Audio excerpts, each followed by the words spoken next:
Hi, it's our first event of 2025. My name is Kitty Douglas, and I'm so honored to host tonight's conversation with the Bulwark's Jonathan V. Lass and Sarah Longwell. BigTentUSA is a pro-democracy organization, full stop. We believe in civic engagement and activism through education, and we are not going anywhere. Before I introduce our fabulous guests, I just want to take 1 minute as a personal thank you from BigTent to everyone at the Bulwark. They have been unwavering and very clear-eyed about their support for the Constitution, the rule of law, and our republic, and they have never wavered. They didn't take a day off after the election, and they have stayed loud and proud, and we are very, very honored to have Sarah and JVL with us tonight. And if you are not a Bulwark subscriber, run right now. We'll put the link in the chat. I highly recommend signing up. And if you want to be a paid subscriber, then you can listen to the secret podcast every single week like I do. Sarah Longwell is the publisher of the Bulwark, which she founded in 2019.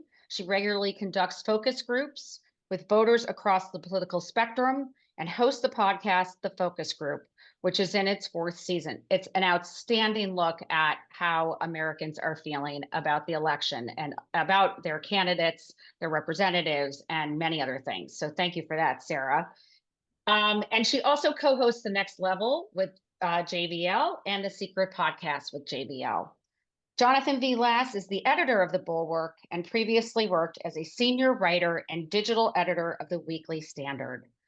Sarah and JVL, thank you so much for coming to BigTent. I'm going to turn this call over to JVL. And again, questions in the chat for both of them. Thank you. Thank you, Kitty. That was so kind of you. And hey, best friend, I dressed up for you tonight. Oh yeah, you look great in your hoodie. When's the last? No, I wore a shirt with a over collar. A collared shirt, and that's when that's is the last up. time you saw me in a collared shirt? Yeah, I don't know. Yeah, I can't tell. I don't know. You don't like to be around people, so it's hard. You've outed me. So, all right, guys, we're gonna try to. Sarah and I do so many shows, and I think we're just gonna do this like it's a show, and I hope that's okay. And we're gonna go into the 35,000 foot view shortly, and do some big think. Where are we now? Where do we go from here? Talk. I want to start with a little news of the day, though. And so today we had really 2 news events. We had Confirmation Palooza with hearings with Straight Cash Patel, Tulsi Gabbard, and RFK Jr. And then we had Donald Trump's press conference where he blamed a terrible plane crash on Black people and women. So I guess we'll start with the good stuff first, which is the confirmation hearings, which is somehow less depressing than the president's press conference. Sarah, what'd you think? Did you come out of this thinking, ooh, actually I see some vulnerabilities and maybe one or more of these people could be stopped? I'm not sure. I mean, I think that. So was 3 different ones. 3 of the big ones are happening. Right now, I think the most vulnerable of the 3 are Cash Patel and Tulsi Gabbard, with probably Tulsi Gabbard being the actual most vulnerable, because she, like, in all 3 cases, they're doing this thing where we know who they are. They've said the things that they've said. RFK has been the same person the whole time. He's been an anti-vax advocate, like an advocate against vaccines, saying they cause autism the whole time. In his hearing, pro-vaccine. Cash Patel, pro-science. He has Sarah, been on just this pro-science. He's been on Stu Peters. Who's that? Podcast. I'm not sure that name rings a bell. 8 times. 8 times spouting QAnon insanity, and today said he didn't know who Stu Peters was and called QAnon crazy conspiratorial nonsense. And Tulsi Gabbard, I don't know why that's happening. We're celebrating. And Tulsi Gabbard, she, I think people are like pretty concerned about her because she's been sort of pro-Assad, pro-Russia, pro our enemies, essentially, for most of her career. And giving her our nation's secrets feels deeply disturbing for anyone who's serious. And I do think there might be one or two people who are going to be too weak-kneed for her. Actually, I don't mean too weak-kneed, but like, because it's actually, it would be a sign of strength, but to whom she makes them queasy enough that they might say no. But I got to tell you, I would not put my money on them getting 4 people to say no, 4 Republicans to say no, which is what they need, to any of these guys. And they're leaning a little harder on cash stuff, but for the most part, what the Republicans are doing in these hearings is they're saying, are the Democrats being so mean to you guys? Are they just saying the worst stuff by reading your own words back to you? Don't worry, I'm here, and I've been very impressed with all that you've done. And so the Republicans are there to ensure a soft ride. But it really does. You do have to recognize, like, we would watch these things and be like, anybody with a half-working sense of credulity would watch them and say, well, these people are completely unqualified, completely unfit, and they're obviously lying. We all know what they said. It's all there. And the Republicans are testing that credulity, straining it by being like, I don't think they meant that. I think it's fine. I don't know. What did you think? That was my takeaway. Wait, hold on. I'm going to make one meta point, though. Between Yeah. Trump's conference and the fact that the worst 3 of these are happening roughly at the same time, you can see in it their attempts to overwhelm the news cycle and the opposition by making it too hard to go after all these things. Sorry. Now you go. Yeah, that's right. So the most important thing to know is that for Tulsi, her vote, I believe, is a closed vote. I believe her committee vote is a closed vote. And the other important thing to know about her is that, as the Gates thing showed, the most important thing in determining whether or not Republicans will bail is whether they have personal beef with the person. And because she's a Democrat, none of these people have ever liked her. So I think there's a reasonable chance that she goes down. And also they can frame a stand against her as being butch on national security. Right. So for those 3 reasons, I think Tulsi is the most vulnerable of them. Kash Patel is the one who, in a serious country, would get 0 votes. Right. Right. I mean, and if I had a magic wand and I could only block one of them, he's the one who can do the most damage to America. And he's the one who I think is most likely to get through. You think he's more likely than RFK? Yeah, I think he probably is. I do think, just for political dynamics. I do think that Trump has made it clear to the Republicans he wants cash. Like, yeah. I don't think he wants to take an L on RFK, but I think he would live with it. Whereas he wants cash because the retribution via the FBI is not like an ancillary benefit of his victory. It is the thing he wants to do. Right. And the Kennedy thing is just a debt he owes. Right. I mean, this was clearly, they worked this out together so Kennedy would be on board with MAGA. And if Kennedy were to go down, like, yeah, okay, it's very sad. Trump doesn't like losing, but it doesn't hurt him. And he did his part. He satisfied his end of the bargain. Yeah, it's all very bad. We did a show last night about the RFK second day of hearings, and that basically broke me. It was it's really something. All right, and then we have the Trump press conference about the unspeakable tragedy last night. We had this crash happen while we were finishing our live stream. The news reports started trickling in. This is sort of a thing which hits very close to home for everybody in the DC area. Because for all sorts of reasons, we just had show up in our Slack internally that a bunch of kids from the Fairfax County Public School system and their parents were on that flight and are lost. So, I mean, I feel sick inside to have any conversation about this that is political.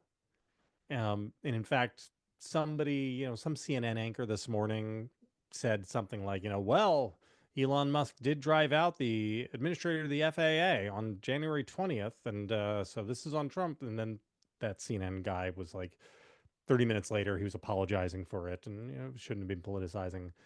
And then the president of the United States goes out and is like, yeah, it's the DEIs. I mean, does this make you sick too? Yeah. I mean, obviously it all makes me sick. It's always made me sick. I hate living in what feels like an unreality. This is a point that you talk about a lot that I was very cognizant of today, which is the asymmetry in behavior. So last night, there were some people who kind of were trying to, in the immediate aftermath, some, let's say, like I saw Bakari Sellers do it, saying like, this is on Trump. Trump froze these parts of the federal government in this sloppy way. And, this has something to do with, and he ended up deleting it. He took it down because he was so, pounded by people being like, how dare you politicize this? And this is a thing about Democrats right now, is that they will feel bad. They don't want to politicize it. But Donald Trump has no such shameless gene, right? And so Donald Trump, this is his superpower, is that he knows that this is one of the first things to happen on his watch.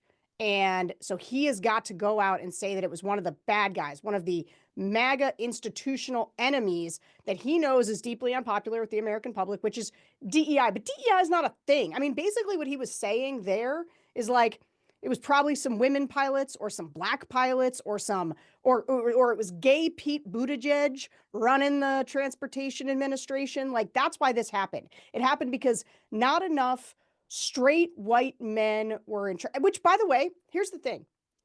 Even as an empirical matter, there's no evidence any of that is true. We don't know anything. No. It's an insane, grounded in nothing.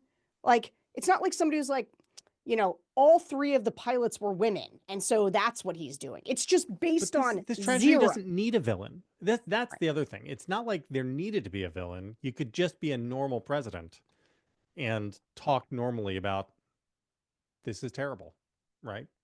About the tragedy, and we're going to get to the bottom of it. But instead, we're going to do what we can to help all of these people. Like, it's anyway. All right, people in the chat are yelling at us. People are what? People in the chat are yelling at us. They want action items. They want to know how to fix everything. So, Sarah, could you tell everybody how to fix everything? Where do we go from here? No problem. No. So this is the larger question, and this is a where do we go from here? And I am sorry, dear audience, there are not good answers. If there were good answers, we wouldn't have to have this conversation. And even if there were good answers, you can't do anything except get into position to get into position, right? I mean, you are making meta moves on the board to try to be in a better position to lower the president's approval rating so that the off-year elections go well for Democrats, so that in the second half of 2025, a bunch of Republicans who have the power, like the 4 Republicans who have the power to stop Trump in some places, feel like they have more cover to do so. So there are no great answers. But I guess I want to start by talking about the stakes, and not even the stakes, but I want you to give me your best case scenario for the next 2 years and your worst case scenario for the next 2 years. So I'm going to apologize and say I'm not going to do 2 years, and here's why. It's because one of my action items, one of my recommendations for people who are thinking about how to approach this moment is to think about things in a 5-year timeline. And here's why. I think one of the traps for people, especially the Democrats have kind of gotten in, is living sort of cycle to cycle, right? So we're thinking about 2026, we're thinking about 2028. Good.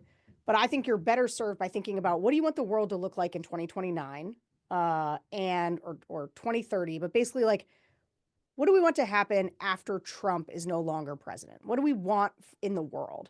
And to that help. So 2038 is where you're. So this is what's funny about it, right? No, not funny, but not funny, haha. But is that Trump makes jokes about running again. He does not want to be a lame duck. His lame duckness is right now a strength. It's a strength because he doesn't have to get reelected again. He can just sort of not think about electability. But it's also a liability in the sense that, he's hot for a minute here, but he can quickly be put out to pasture if younger J.D. Vance and Tucker Carlson start to look like the future, and he starts to fade into he becomes less relevant. He will hate that. And so he's got to stay relevant by flirting with the idea that it's Trump 2028. But that can still be part of your 5-year thinking. You can think, I want to make sure Trump doesn't run again. Now, one of the best ways to make sure that his joke doesn't land is for Trump to be unpopular. And so let me just put some meat on the bones of what JVL just said, because I agree with that broad statement about you want to get into position. But how do you do that?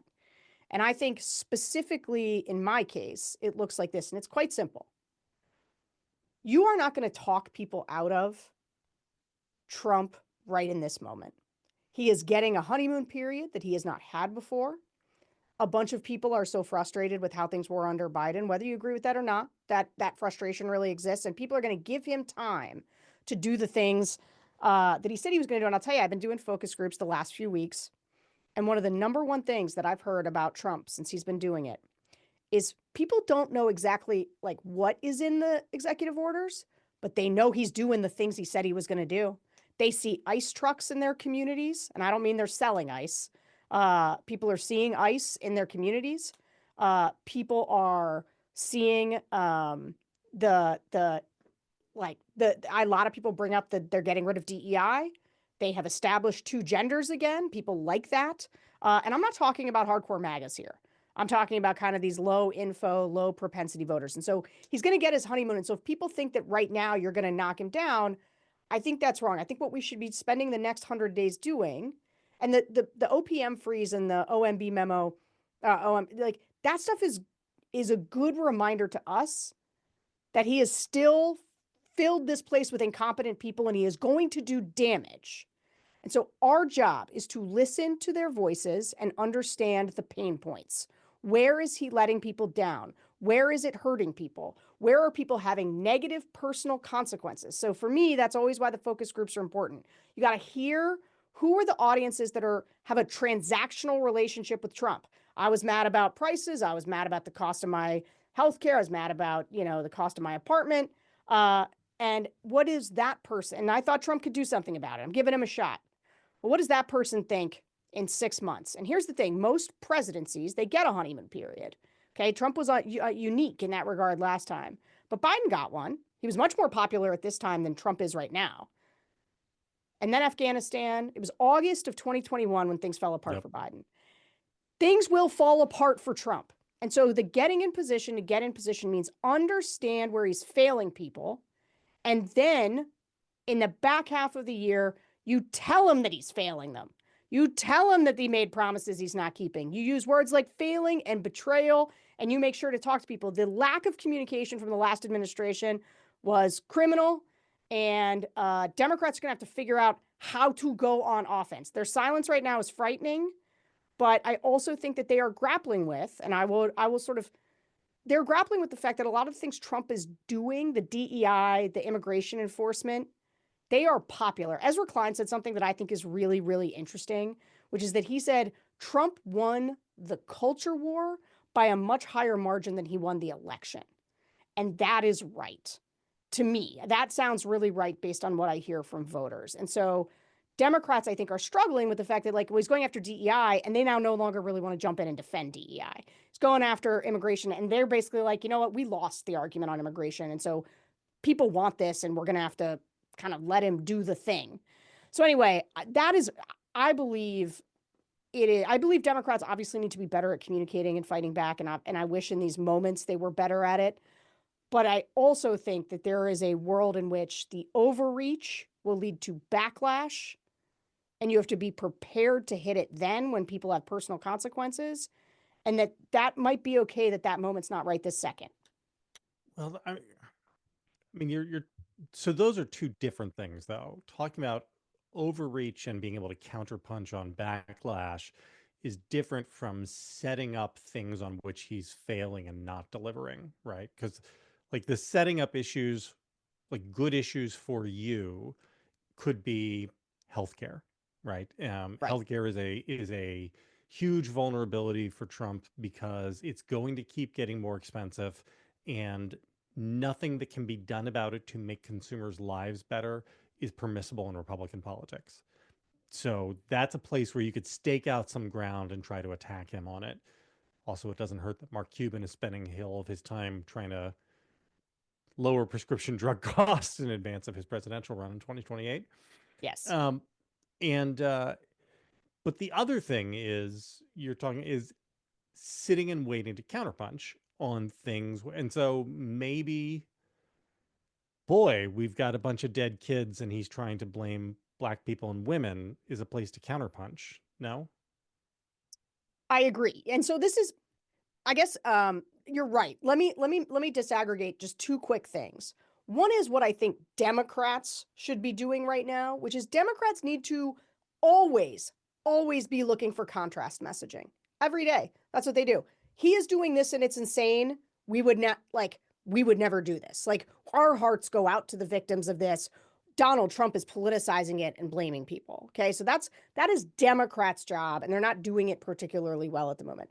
And then there's sort of the job of what I would call people on this call of us. Now, obviously, we are doing it every day as a media entity, but I also wear a hat of activism. And so I do the focus groups in service of how do you make Trump less popular?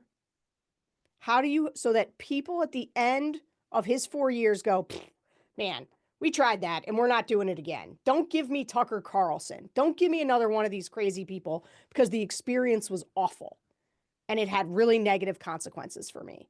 And like, give me someone, no, I don't, they still are going to want somebody authentic. They very much would like somebody who's not a regular politician, but you sort of need them to reject what is becoming a pretty quickly entrenched, not just person in Trump, but view of the world, which is the America First vision. And in America First is a bunch of things. It is, we don't want immigrants here. It is, we're going to be, we're about a multiracial, multi-working class coalition. And so we're going to, they are much more populist in the protecting Medicare, Social Security, things like that. We are going to, we are the party of Main Street. They're the party of Wall Street. And they're the, we aren't going to get you involved in foreign wars. That's part of America First. But it's, you hear this, I hear it from voters all the time where they say, why should we send money over here for this when we're not, we should be taking care of our own at home? That is a very dominant feeling right now. And Democrats are going to have to figure out how to get into that. But sorry, go ahead, because I have a question about that. Okay, but as an activist matter, I don't think you start messaging to people. I would not spend $50 million on ads for the next 6 months, because I don't think they're going to do that much good. Sorry, JB. So, for friends here who are not familiar with our relationship, Sarah and I have been having an argument, basically the same argument, for like 7 years now. And so it is absolutely true that you hear over and over people saying, why are we spending money over there on fill in the name of the country when we should be taking care of people at home? And like 90% of those people, when you then say, great, we'd like to spend money to take care of people at home, they say, what? Why are you taking care of those people? I hate those people. They don't need that. And all of this is my point in all of this is that people are unreliable narrators of their desires and preferences. And you can see their revealed preferences from how they act.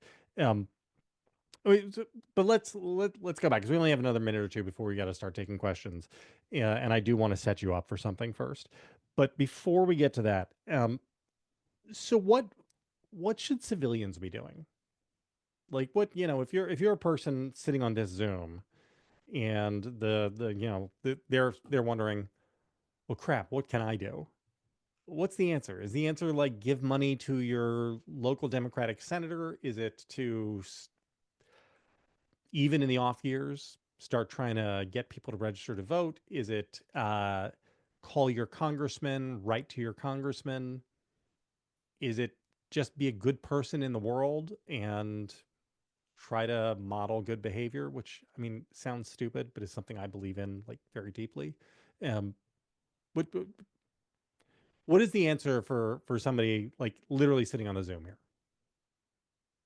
Well, I always think being a good person in the world is a good idea. I am, yeah, I think, look, there's going to be a lot of really bad things happening to people who are immigrants to this country, and a lot of them are going to need direct support. There are churches that help them. I would do direct support to people who are affected by it, if that like feels if that's the kind of thing you want to do. That's not a political thing though. That's sort of that's about That's a charity. human As thing though, right? what? And you're saying that's a human thing though, It's a where human you're thing, and I saying think it will. Democrats have lost the immigration battle, and like, helping out people who are undocumented is not going to be very popular, right? I mean, the majority in America is against helping out people who are undocumented.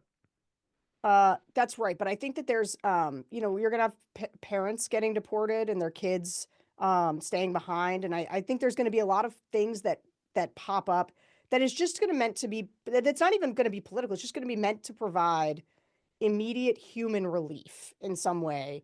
Um, like there's nothing, and I, if they send people with criminal records back to their home country, like nobody's that there, but there's a lot of other things that are going to happen that I think where people can help. My point is that as a political matter, convincing people that what Trump is doing is wrong or bad, you are only going to be able to do that when they start to feel negative personal consequences in their own life. And I will tell you, the last 4 years, it is very easy to talk, as we already see governing is harder. And so while they struggle to govern and they make a mess of people's lives, that is when you have an open opportunity for persuasion. But I don't think there's a persuasion opportunity right in this moment. All right, so Kitty, I'm going to get you in 1 second here.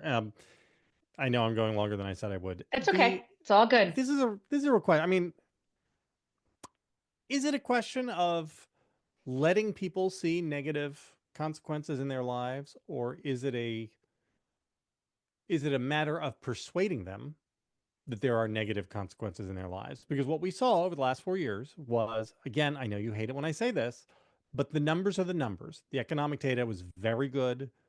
The average American was much better off at the end of Joe Biden's tenure than they were before. And it's not even close. It's just the way it was. And when you ask people, the disparity in polling between people saying, how is your economic situation and your economic outlook? How are things in your state? Everybody would say, very good numbers on that. Ask, what is the economic picture like broadly? Terrible. People were more pessimistic about the economy than they were in late 2008, early 2009 during the Great Recession.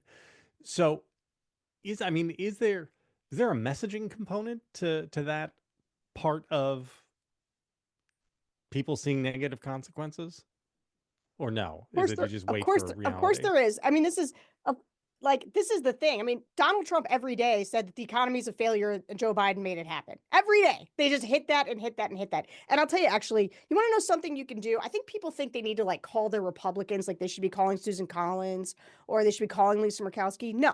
I mean, maybe call them if you want. But you know who you should call?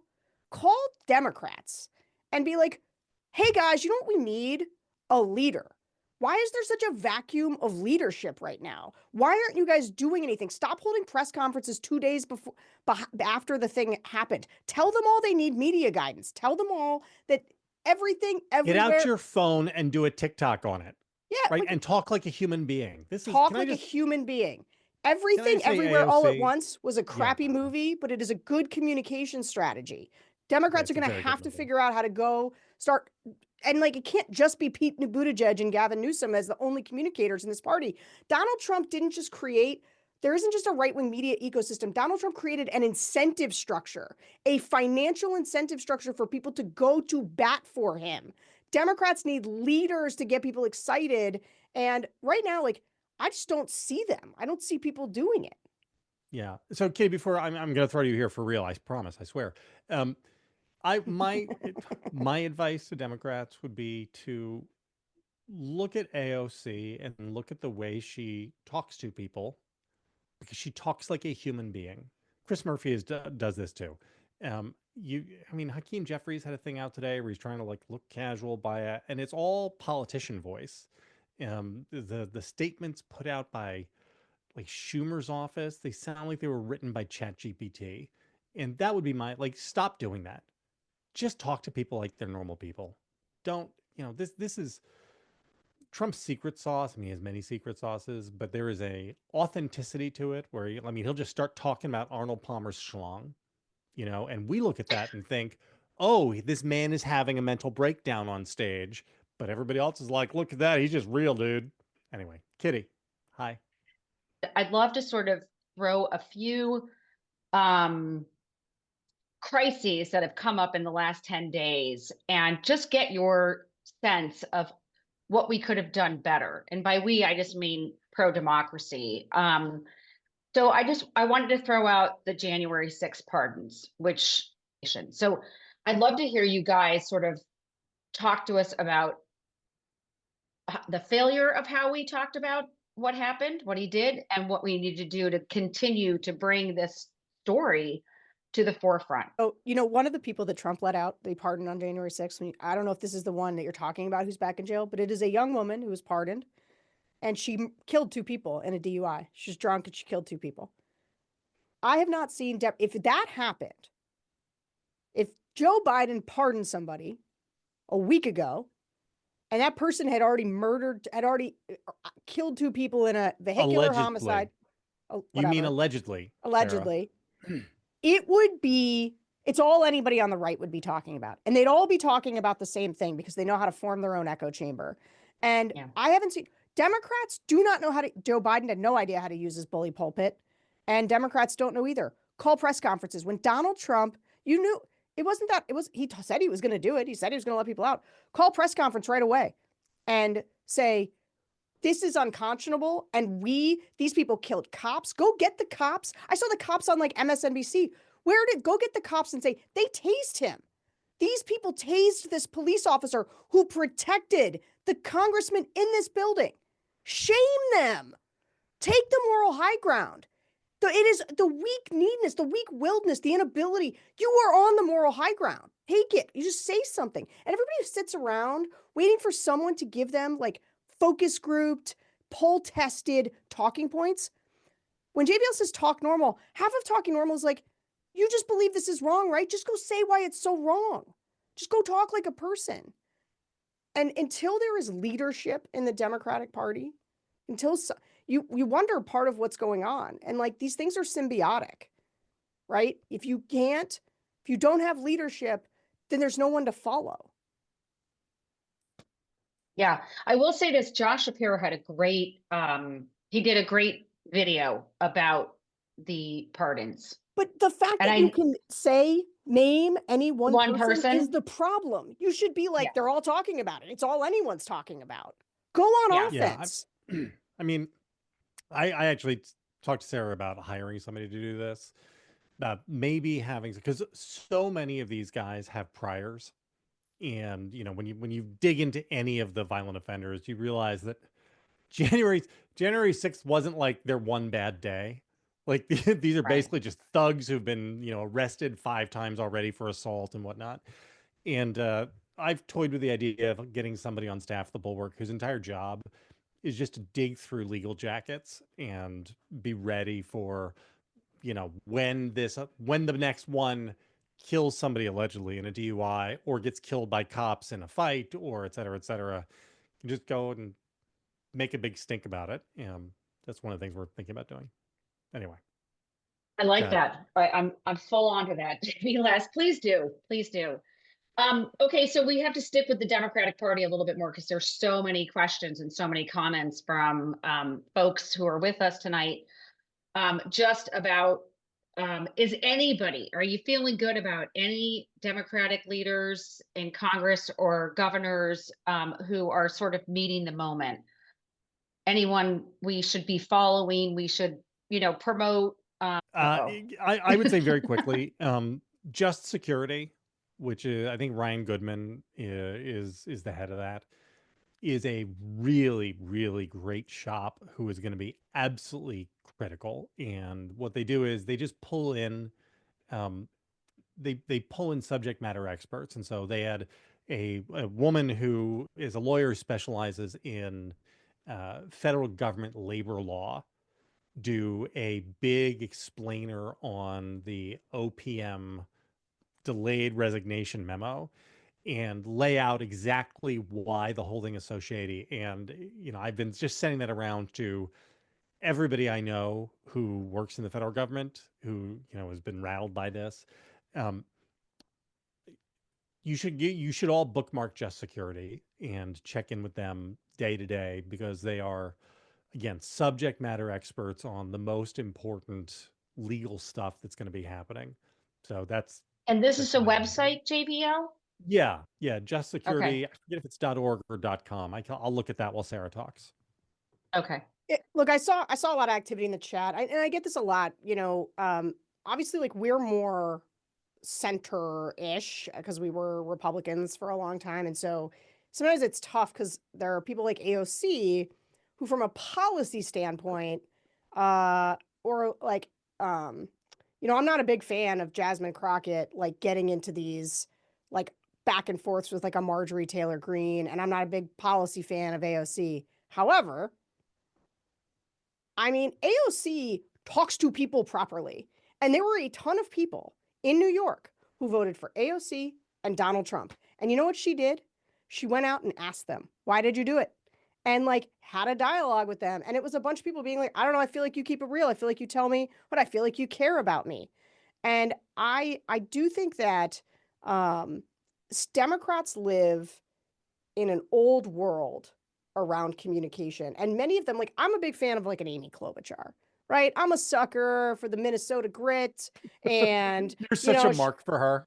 Yeah, right. I'm like right in her, like, and I'm here for Abigail Spanberger and Mikey Sherrill, and Alyssa Slotkin. I think that there are stars, right?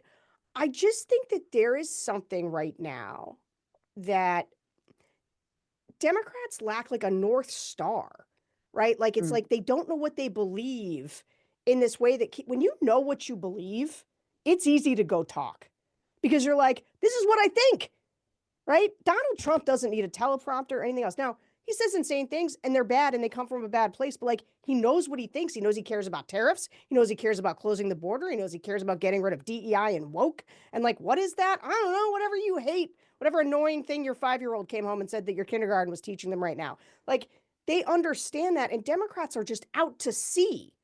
And so, like, have Democrats, I don't know, listen to people, like, if you listen to a focus group, you immediately go, oh, yeah. And I'll tell you, I disagree. I'm going to drive back on JVL and something he said before about people are unreliable narrators and you can't sort of trust what they say. This is the fight he and I have all the time. I do not agree with that at all. I think that it is truce that, because first of all, there's no such thing as just like voters. I mean, or like, you can't just categorize them all as being one way. Some voters are very well informed. Some voters are not very well informed. Some people are super partisan. Some people aren't remotely partisan. Some people hate everybody. Some people are transactional. Like, some people would just get their information on their phone from Facebook. Some people read everything and watch a lot of TikToks. Like, some people get it all from their workout videos because their favorite workout person also happens to be MAGA. Like, there's so many different types of voters and so many fragmented ways of people getting information now. And like, I take people, I understand the difference between a stated preference, which I hear a lot, and a revealed preference. But like, I also see a lot of things where the stated preference and the revealed preference are the same. Which is like, people are unhappy about immigration. One of the reasons that people like that you see, like, look at the numbers. Black voters, Hispanic voters, young voters, they are moving away from the Democratic Party. The Democratic Party is the most unpopular it's ever been, and the Republican Party is the most popular it's ever been, because the Republican Party is taking over the culture after Democrats owning the culture for decades. And so, like, Democrats have to grapple with this. They have to grapple with this. And I think a lot would be helped if they listened to some of these voters. And I also don't think that there's not real problems out there. Like, just because the macro economy is doing well doesn't mean that inflation hasn't created massive problems for, like, households that make under $100,000, where that just, like, it hurts every time. Like, that pain was real. It's not fake. Sure. Yeah. Sure. There's the real And- pain always. There was real pain Yes. 4 years ago and 8 years ago and 10 years ago, and there will be real pain tomorrow. I'm sorry. It is justsecurity.org. And I'm a big Ben Wickler stan. So I think I know Wickler really well. I've watched him really closely in Wisconsin. I think that he understands he understands the communications challenge, number one.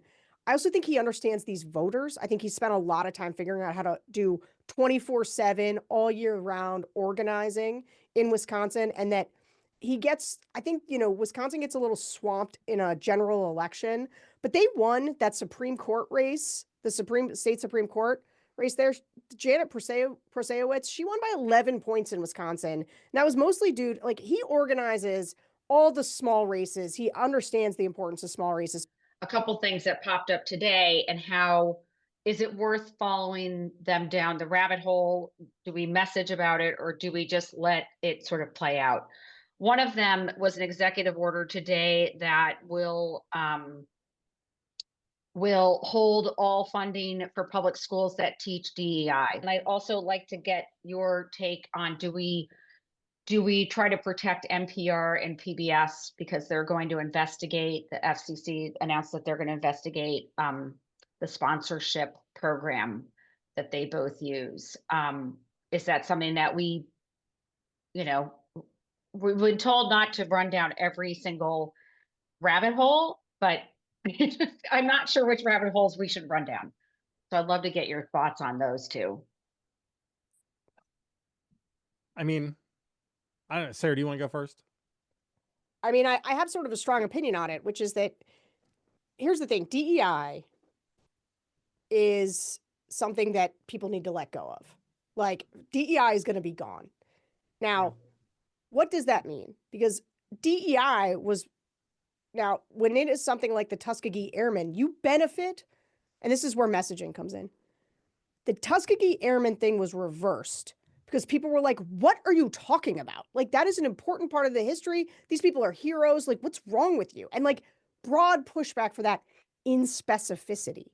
When you say DEI, anything that's labeled DEI, people are going to be like, that means teaching kids about pronouns too early. That means, like, having books in the library that I think aren't age appropriate. Like, whatever. People can impose whatever they want on it. And so the fight, when you push back, you should push back in specificity.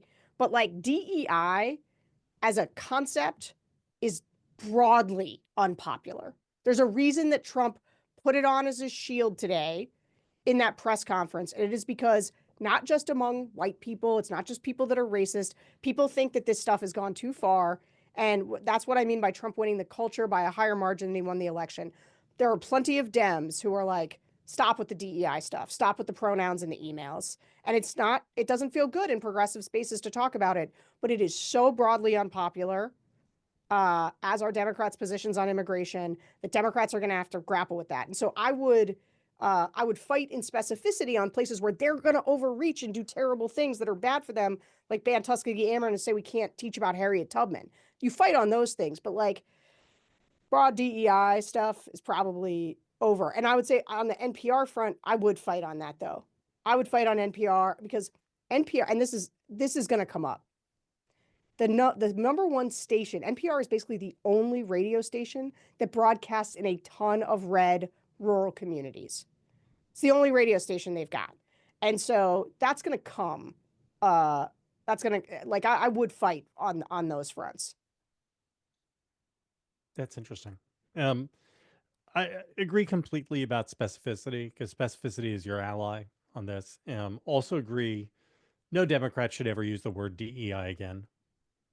You should, there's, oh yeah, no, I'm totally against DEI, right? And just talk about how, like, what are the actual policies you're in favor of, right? Don't defend the concept, defend the things that are good.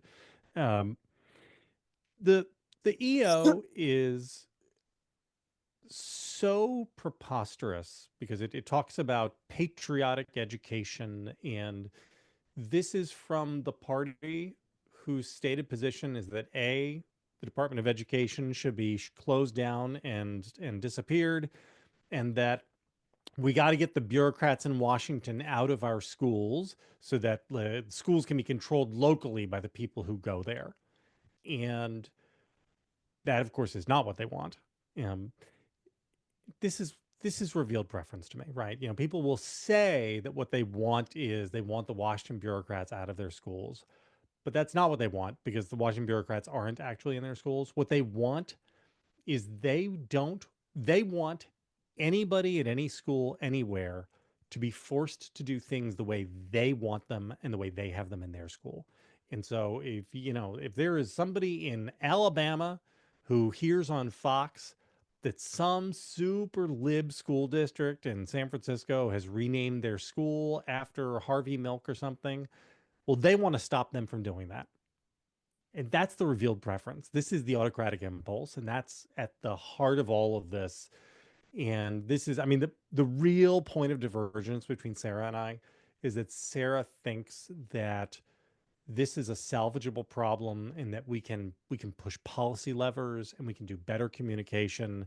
And I think that this is a social problem and a people problem. And that the problem is that we have a lot of people who want something that's very, very dangerous. Oh, look, I did that with only 7 minutes left. I know, I was Toss going to another say. grenade in. Hey, let me just add really quickly that there's a lot of stuff in the Yeah. chat about like, well, we need better messaging. No, you don't. You need better messengers. Okay. I swear to God, if this is like the weirdest impulse to me among Democrats, which is like, well, what word would you use? Or like, how do we message? Stop with the thinking about how do we message? No, you need good messengers, and they just need to go out and say what they believe. I need to say it passionately, right? Go fight. Yeah. Fight for things. And you don't need a PowerPoint presentation. Why do Democrats talk like they're giving well, first of all, this, and second of all, this, like, Donald Trump, do you see the signs that were all over for Trump versus Kamala? It was like, Trump, lower costs, Kamala, higher costs. I mean, people have got to stop overthinking so much of this. Sarah, did you want to throw yourself out of a window watching the Democratic senators questioning people then? Because to your point about better messengers, good Lord. Did you see Chuck Schumer being like, the people are very aroused. I've never seen them so aroused. I'm like, oh yeah, why wouldn't people think this is the cool party anymore? Sarah, JBL, I'm so grateful to both of you, to everyone at the Bulwark for the work that you do, the stance that you take, the opinions that you give, and the fact that you are just out there all the time. And we at BigTent are just so proud to know you, to partner with you, and look forward to the many times that we will be quoting you in the future. So thanks everyone for coming tonight to BigTent. There'll be more to come, and we'll see you all soon. I saw that. Everyone. Yeah, next time we'll bring Tim. Thanks for having us, guys. Oh yeah, please bring Tim. Please bring Tim. Yeah. We'll have everyone, have the whole gang. All right, everyone. Good night. Thank you.